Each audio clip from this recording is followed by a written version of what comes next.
कब इसके तन से विदा ले लेंगे इसे पता ही नहीं चलेगा। ताई जी! यशोदा ताई जी!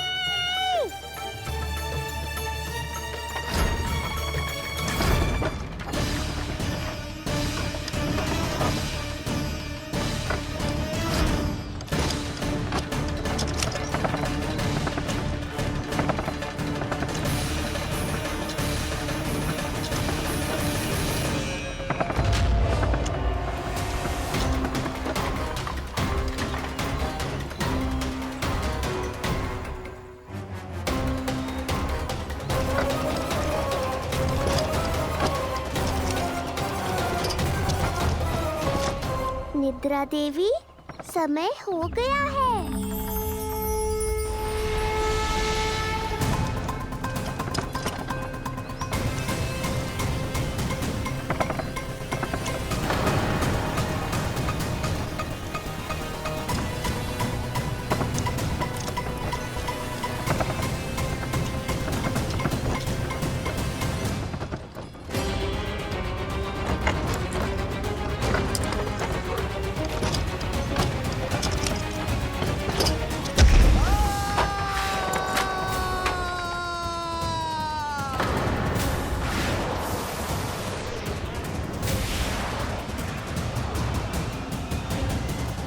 बोलो श्री नारायण भगवान की जय।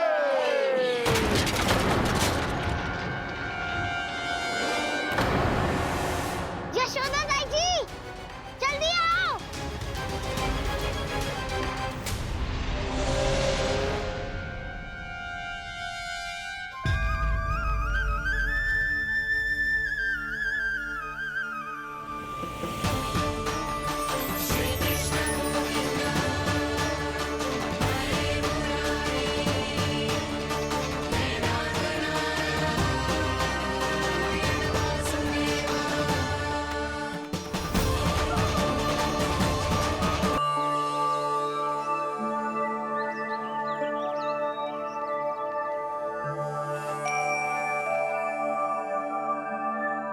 आज तुम्हारे छोटे भाई की जन्म नक्षत्र पूजा और उत्सव है, किंतु मुझे क्षमा करना पुत्र, मैं चाहते हुए भी तुम्हें वहां नहीं ले जा सकती।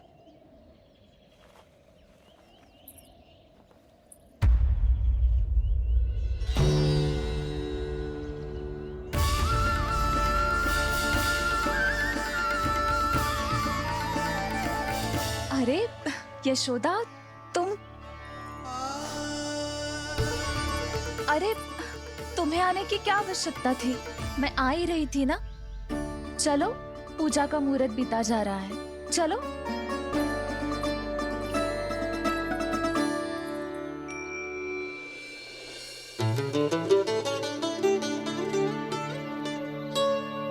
कहाँ रह गई ये दोनों?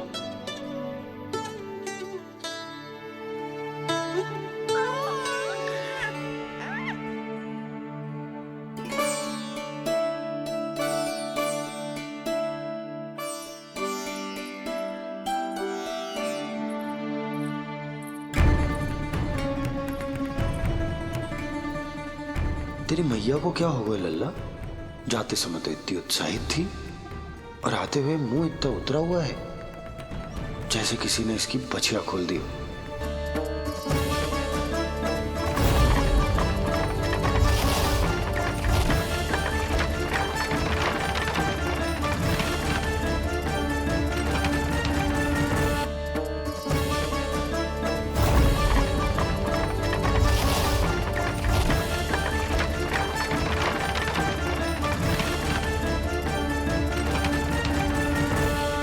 मन करता होगा ना इसका अपने दाऊ से मिलने का। हमें साथ साथ रखिए ना, मेरा आधा हिस्सा है वो, उनके बिना मैं अधूरा हूँ मैया। जे रहे तेरे दाऊ।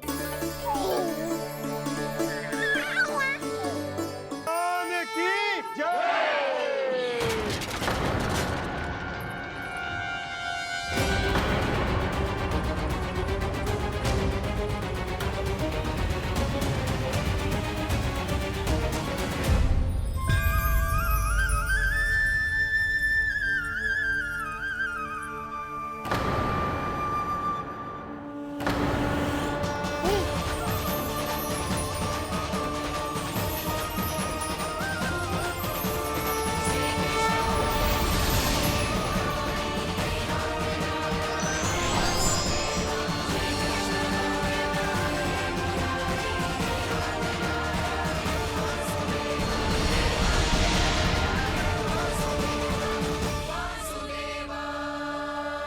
प्रभु,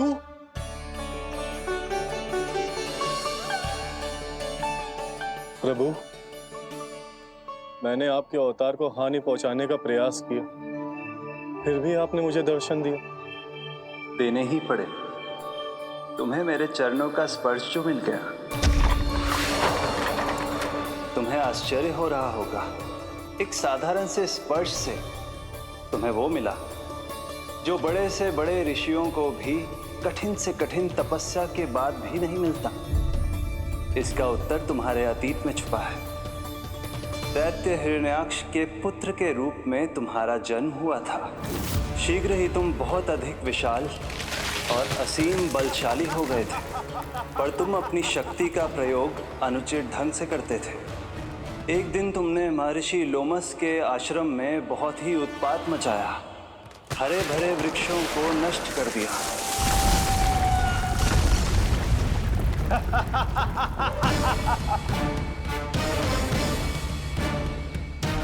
देख क्या रहे हो ऋषिवर? ये विशाल वृक्ष भी मेरे इस विराट तन के आगे कुछ भी नहीं है। जिसे स्वयं अर्जित तक नहीं किया, उस तन पर इतना अभिमान। तो सुन ले, जिनसे तेरा तन बना है, उन्हीं पंच तत्वों में इसी क्षण ये विलीन हो जाएगा। ये मेरा श्राप है तुझे, मेरा श्राप है तुझे।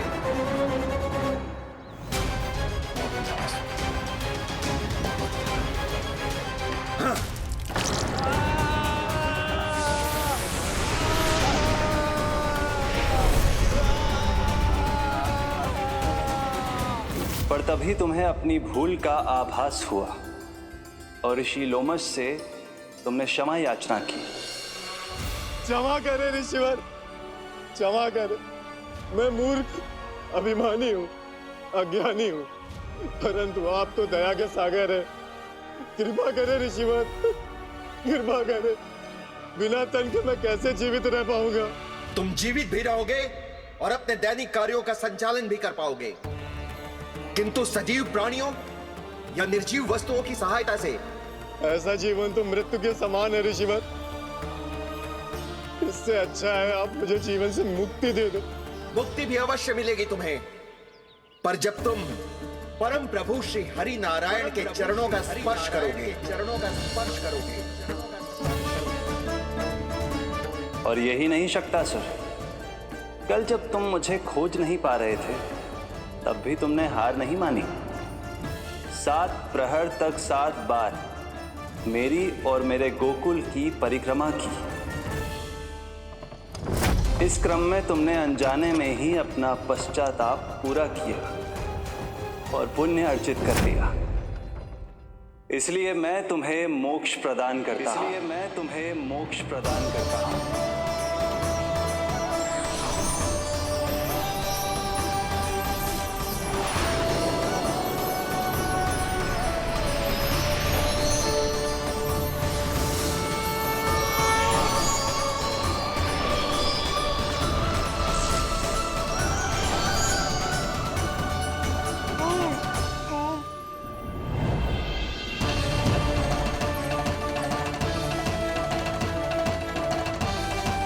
यशोदा दाई जी, जल्दी आओ।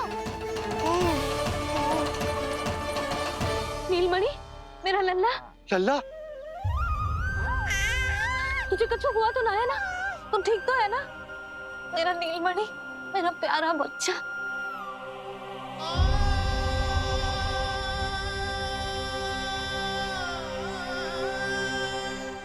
भोला, बंसी, ये सब क्या है?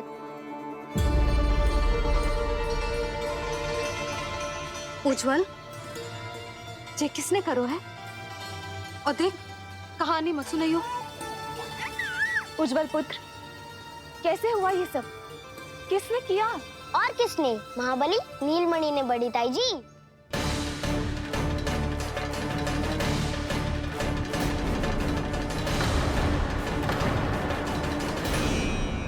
जी क्या बोल रहे हो?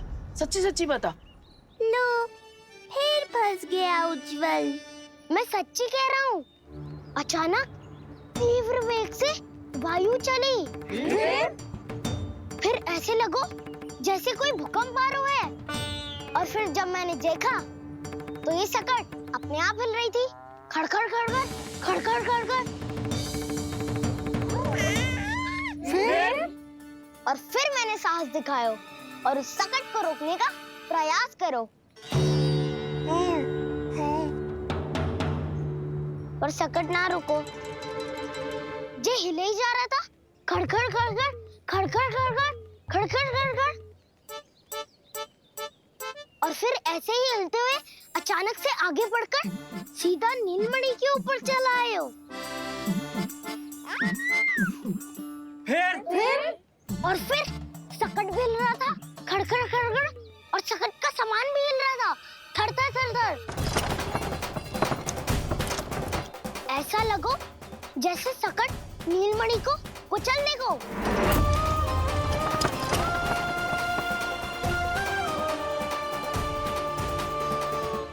पर तभी जे जाग गए हो, इसने खींचकर अपने पाँव का प्रहार करो और जीत गया सकट आकाश पे।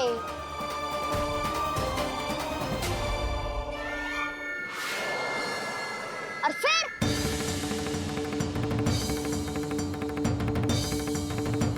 धड़ाम,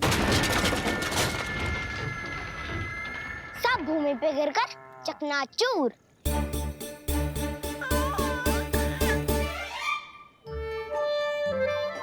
मैं सच्ची कह रहा हूँ ताई जी, नीलमणि के पैर का स्पर्श होते ही वो सकट ऐसे वायु में उड़ी जैसे कोई फूल। अच्छा, और जो तेरे हाथ में ये माखन है, ये भी अपने आप उड़ के आ गया होगा ना? हाँ, मैं सच्ची कह रहा हूँ। सदा बड़पोलापन, ये अच्छी बात ना है लल्ला, सत्य बता। मैया, मैं सत्य बोल रहा हूँ। ये सकट अपने आप ही आयो था और नीलमणि के प्रहार करते ही दूर जा गिरो। अरे, ये बड़बोले से पूछने से अच्छा है कि हमें स्वयं विचार करना चाहिए कि ये सकट टूटा कैसे। हाँ नंदराज, हाँ, हम भी आरती के लिए भीतर चले गए थे। हाँ। अरे, आप सब मेरा विश्वास क्यों ना कर रहे हो? नीलमणि के प्रहार से ही उज्जवल, सकट बहुत पुराना था, पहिया ढीला होकर खुल गया होगा। यशोदा, अनेक कारण हो सकते हैं, चिंता करने की कोई आवश्यकता ना है। मैं चिंता क्यों करने लगी भला? मेरे नीलमणि के गले में रक्षा वाला कंठक पहले से ही है, और हम जैसा पूजा पाठ इतने विधि विधान से इसी के लिए तो कर रहे हैं, है ना पंडित जी? हाँ रानी जी। तो बस फिर मेरे लल्ला को कछु क्यों होने लगो? और आप सब स्वयं ही देख लो ना, जे इतना बड़ा सकट टूट के बिखर गया है, किंतु मेरे लल्ला को एक खरोच भी ना आई। इसका अर्थ तो यही है ना कि हम जो भी कर रहे हैं सही कर रहे हैं। मुझे चिंता करने की कछु आवश्यकता ही ना है। चलो सब भीतर चलते हैं। हाँ हाँ, लल्ला को भूख भी लगी आई होगी। चल।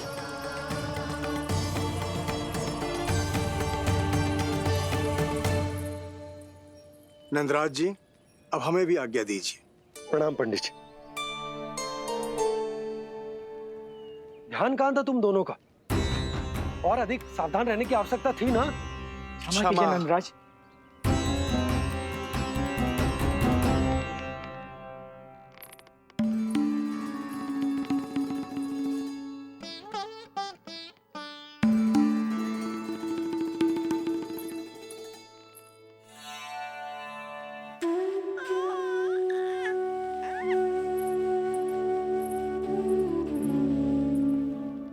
यशोदा, क्या हुआ? बोलो ना, क्या सोच रही हो? मुझे बहुत चिंता हो रही है जीजी। मेरे लल्ला के साथ कुछ ना कुछ दुर्घटना होती रहती है। अरे, अभी बाहर ही तुम सबको समझा रही थी, अब भीतर आते ही क्या हो गया तुम्हें?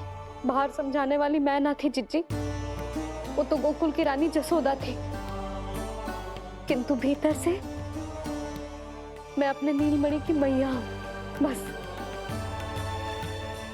और एक मैया को कितनी चिंता होती है, इसे आपसे अधिक कौन जान सकता है। बहुत बड़ा धक्का लगा है मैया को इस घटना से। अब तो ये मेरी रक्षा के लिए और भी अधिक चिंतित हो जाएंगी। यंत्र का कंठक, पूजा पाठ, इतने सारे प्रहरी, सुरक्षा के प्रबंध, यदि इतने सबके बाद भी मैं अपने लल्ला की रक्षा न कर पाई तो मुझसे अधिक अभागी कौन हो सकती है। मैं तुम्हारे मन की दशा समझती हूँ यशोदा। इसी चिंता के कारण ही तो मैंने आज तक अपने पुत्र को छुपा कर रखा है।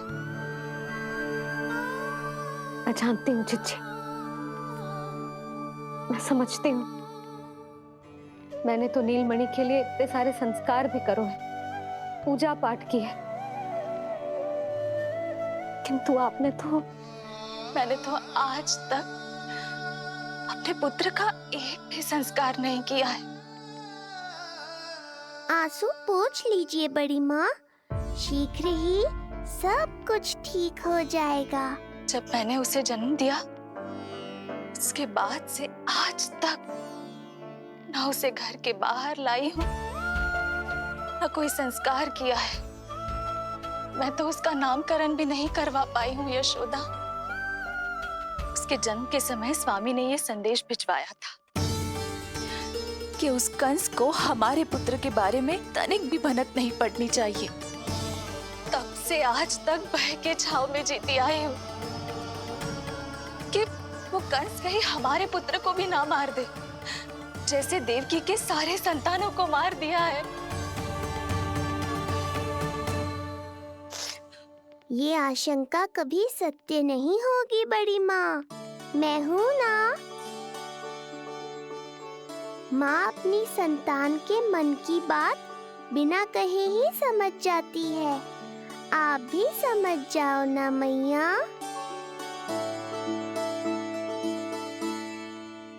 चिच्ची, हमें रोना ना चाहिए। हमें देख के लल्ला भी रो रहा है। मैया, आपकी सहायता की आवश्यकता है मुझे ऐसे क्यों लग रहा है जैसे लल्ला मुझसे कुछ कहना चाह रहा है। दाऊ को हम सबसे दूर कब तक रखेंगे बड़ी माँ? ये सोच रहा होगा कि अब तक आपने इसके दाऊ को छुपा के क्यों रखो है। मैं उनसे मिलना चाहता हूँ मैया। चिच्ची, कितना मन करता होगा ना इसका अपने दाऊ से मिलने का। और आपके लल्ला का भी तो मन करता होगा ना कि अपने छोटे भाई को मिले। कितनी बातें करते हैं हम दोनों की इनके सामने। हाँ यशोदा, मैं भी अपने पुत्र को नीलमणि के बारे में सब कुछ बताती हूँ। तो बस फिर हमें साथ साथ रखिए ना। मेरा आधा हिस्सा है वो, उनके बिना मैं अधूरा हूँ मैया। ये दोनों भाई एक दूसरे के बिना अधूरे हैं जिज्जी। हमें इन दोनों को साथ ही रखना चाहिए। आप ही सोचो, यदि नीलमणि की रक्षा होगी तो आपका लल्ला भी तो सुरक्षित रहेगा। तुम सच कह रही हो यशोदा। हमें इन दोनों को मिलाना चाहिए और साथ में ही रखना चाहिए, सुरक्षित। तब तो शीघ्र ही पंडित जी को बुलाकर हमें शुभ मुहूर्त निकलवाना चाहिए। शुभ मुहूर्त? हाँ, शुभ मुहूर्त। दोनों भाइयों के मिलन के साथ साथ उनका नामकरण संस्कार भी करवा देते। अब अपने दाऊ से मिलूंगा मैं।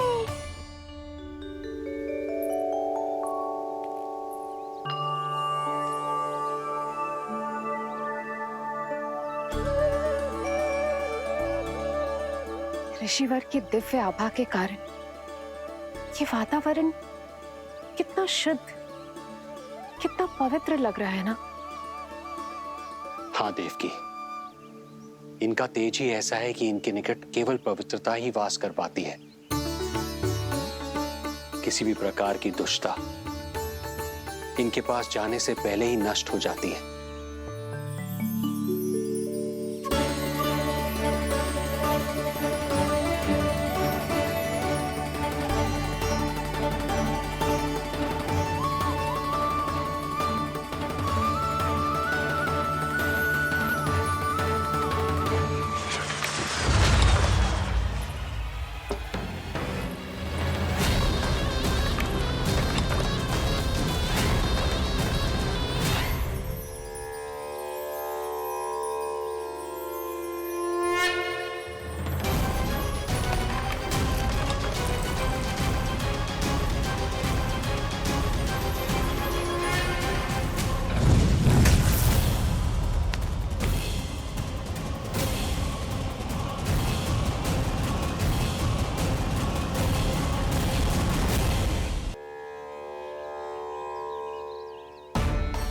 इनका तेज ही ऐसा है कि इनके निकट केवल पवित्रता ही वास कर पाती है।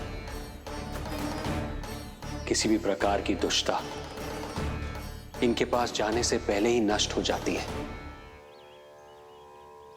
यदि महर्षि की इच्छा के बिना मैंने भीतर प्रवेश किया तो कहीं ये मुझे श्राप ना दे दे। नहीं, इससे तो अच्छा है कि मैं यहीं आश्रम के बाहर रुकूं और यहीं से इन दोनों पर दृष्टि रखूं।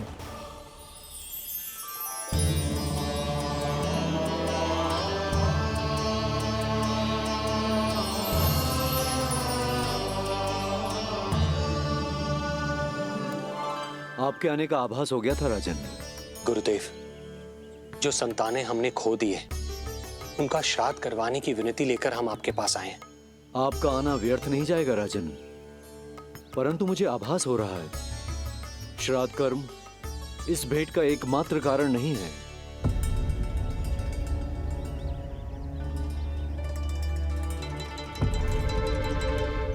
आपको उसकी या कंस की चिंता करने की कोई आवश्यकता नहीं है।